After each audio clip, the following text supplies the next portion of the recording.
दोस्तों नमस्कार, जय हिंद।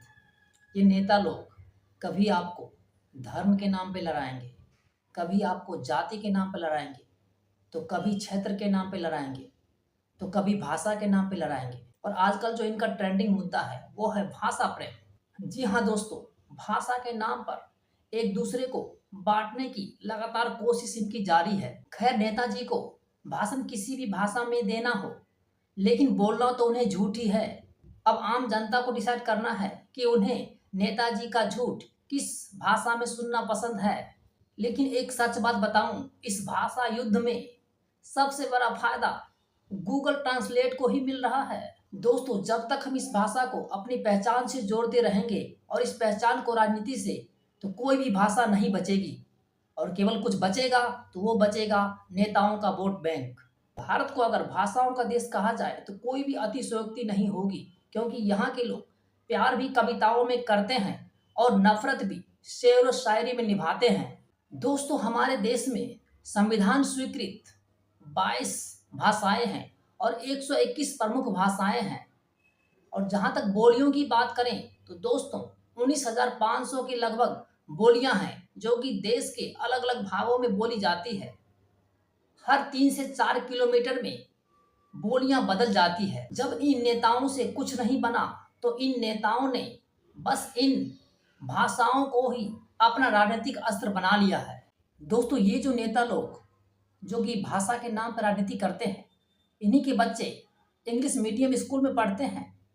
और जब ये इनके बच्चे बोलते हैं मम्मी आई वांट पिज़्ज़ा, तो ये काफ़ी खुश हो जाते हैं और गर्वान्वित महसूस करते हैं। और ये जो लोग जो भाषा के नाम पर राजनीति करते हैं, यही लोग अगर नौकरी के लिए सीवी बनवाएंगे तो अंग्रेजी में बनवाएंगे, इंटरव्यू देंगे या लेंगे तो अंग्रेजी में लेंगे।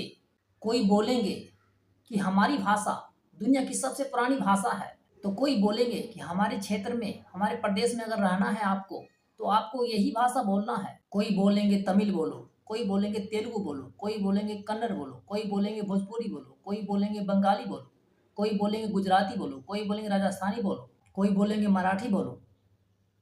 इस प्रकार अलग अलग क्षेत्र के लोग अपने अपनी भाषाओं को लेकर के कट्टर बनते जा रहे हैं, और यही चीज देश की एकता के लिए बहुत बड़ा खतरा है। इस प्रकार अलग अलग क्षेत्र के लोग अलग अलग भाषाओं के समर्थन में राजनीति करेंगे और नेता लोग इनको अपना वोट बैंक के रूप में इस्तेमाल करेंगे। अगर सही अर्थों में इनको कहा जाए तो दोस्तों, यह भाषाओं की लड़ाई नहीं है, यह एक वोटों की लड़ाई है। और यह एक तरीका है उन नेताओं का जनता को गुमराह करने का, असल मुद्दे से भटकाने का। भाषा विवाद यानी भाषा की राजनीति अब एक नया खेल बन चुका है, और इसके खिलाड़ी हैं नेता लोग, दर्शक हैं जनता लोग। और हार किसकी होनी है? हार होनी है समझदारी की। और इन सब भाषा राजनीति में जिस भाषा को फायदा पहुंचता है वो भाषा है अंग्रेजी। एक नेता हिंदी को राष्ट्र की आत्मा बताएंगे तो दूसरा नेता तमिल को सभ्यता का शिखर बताएंगे, और इस प्रकार इनकी राजनीति चलती रहेगी। लोग भ्रमित होते रहेंगे और इनका वोट बैंक बनता रहेगा।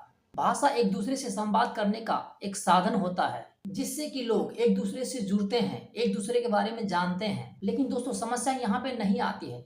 समस्या ये आती है जब एक व्यक्ति अपनी भाषा को दूसरे व्यक्ति पर थोपना चाहता है। हमें भाषाओं को एक दूसरे से संपर्क करने का जरिया माना जाए, ना कि एक सामाजिक दीवार। कोई नेता आपको कहेगा कि तमिल खतरे में है, कोई नेता आपको कहेगा कि उर्दू खतरे में है, कोई नेता आपको कहेगा कि हिंदी खतरे में है, कोई नेता आपको कहेगा कि भोजपुरी खतरे में है। इस प्रकार लोगों को भ्रमित कर करके लोगों की बांटने की प्रक्रिया उनकी जारी रहती है, और इस प्रकार उनकी राजनीति चलती रहती है और वोट बैंक बनता रहता है। जिन क्षेत्रों में हिंदी भाषा नहीं बोली जाती है, वहाँ तो हिंदी को लेकर के ऐसा माना जाता है कि जैसे कि आपका इंटरनेट का डाटा खत्म होने वाला है, यानी कि आपकी भाषा खतरे में है। नेताओं ने इस भाषा विवाद को एक कभी ना खत्म होने वाला मुद्दा बना दिया है। एक नेता कहता है कि एक राष्ट्र है तो एक भाषा होनी चाहिए, हिंदी। तो एक नेता कहता है कि यह जो हिंदी है उत्तर भारत की भाषा है, इसे हम पर मत थोपो। तो एक नेता कहता है कि हम तो अंग्रेजी से खुश हैं, आप लड़ते रहो। मैं तो आपको यही कहना चाहूँगा कि इस भाषा विवाद में ना फंसे, एक दूसरे के साथ प्यार के साथ रहें। अगर आपको किसी दूसरे व्यक्ति की भाषा समझ में नहीं आ रहे हैं तो गूगल ट्रांसलेटर का यूज करें। और मैं सरकार से भी निवेदन करूंगा कि इस गूगल ट्रांसलेटर को भारत रत्न दिया जाए। और मैं इन नेताओं से कहना चाहूँगा, हमें भाषा नहीं भाव चाहिए, हमें विवाद नहीं प्यार चाहिए। कृपया आप हमारी बोली को गोली ना बनाएं। हर किसी को एक दूसरे की भाषा, भावना और संस्कृति का सम्मान करना चाहिए। नेता लोग आपको जाति के नाम पे, धर्म के नाम पे, क्षेत्र के नाम पे, भाषा के नाम पे लड़ाएंगे, बांटेंगे, लेकिन आपको समझदारी से काम लेना है। आपको असल मुद्दे से नहीं भटकना है। असल मुद्दा है देश का विकास, देश की एकता और अखंडता को बनाए रखना। चाहे भाषा कोई भी हो, हर जुबान में रोटी का स्वाद एक जैसा ही होता है।